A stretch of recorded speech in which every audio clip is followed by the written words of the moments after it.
తూర్పుగోదావరి జిల్లాలో కాండ్రకోట గ్రామంలో దయ్యం తిరుగుతోంది. రాత్రి సమయంలో అక్కడక్కడ కనిపిస్తున్న ఓ వింత ఆకారం అక్కడి గ్రామస్తుల వెన్నుల్లో వణుకు పుట్టిస్తోంది. ఆ ఊర్లో ఇప్పుడు ఎవరిని పలకరించినా అంతా ఆ శక్తి గురించి మాట్లాడుకుంటున్నారు.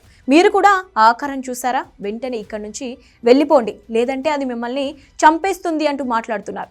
ఇప్పుడున్న హైటెక్ కాలంలో దెయ్యాలు భూతాలు ఏంటి అని మాట్లాడే వాళ్ళు కూడా ఆ గ్రామంలో ఇప్పుడు గడప దాటాలంటే భయంతో వణికిపోతున్నారు. అసలు నిజంగానే అక్కడ దయ్యాలు ఉన్నాయా? అక్కడి ప్రజలకు కనిపిస్తున్న ఆ దృశ్యం శక్తి ఏంటి?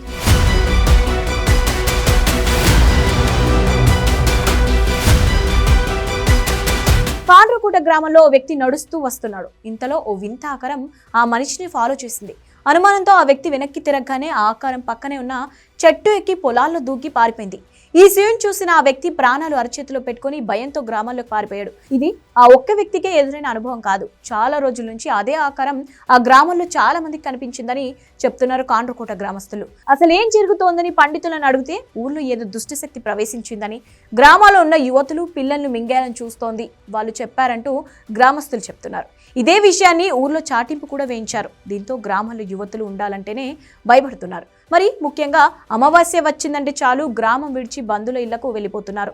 దీంతో కాస్త చీకటి పడిందంటే చాలు ఆ గ్రామం నిర్మానుష్యంగా మారిపోతోంది. అయితే ఇదే వాదనను ఆ గ్రామానికి చెందిన కొందరు వ్యక్తులు మాత్రం తప్పుపడుతున్నారు. ఇలా ఊర్లో ఎవరు లేకుండా చేసి గుప్త నిధులు వేటకు పాల్పడేందుకు కొందరు వ్యక్తులు ఇలాంటి పుకార్లు పుట్టిస్తున్నారని చెప్తున్నారు. ఇంటర్నెట్ లో ఉన్న దెయ్యాల వీడియోలు కాండ్రకోట వీడియోలుగా ప్రచారం చేస్తున్నారని చెప్తున్నారు. నిజంగా అలాంటి ఆకారం ఇన్ని రోజులుగా గ్రామంలో తిరిగితే ఎవరిపైనా ఎందుకు దాడి చేయలేదని ప్రశ్నిస్తున్నారు. కానీ ఈ వాదనలేమి ఆ గ్రామస్తుల మెదడులోకి ఎక్కడం లేదు.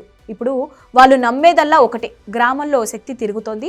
అది దయ్యమో తెలియదు, ఏదేమైనా మృగమో తెలియదు. కానీ మేక లాంటి ఓ ఆకారం ఒంటరిగా దొరికితే యువత ప్రాణం తీసేందుకు ప్రయత్నిస్తోంది. ఇదే భయంతో బతుకుతున్నారు కాండ్రకోట గ్రామస్తులు. నిజం కంటే భయం చాలా గొప్పది కదా. ఆ భయం పోయే వరకు ఈ గ్రామంలో పరిస్థితి మారేలా కనిపించడం లేదు.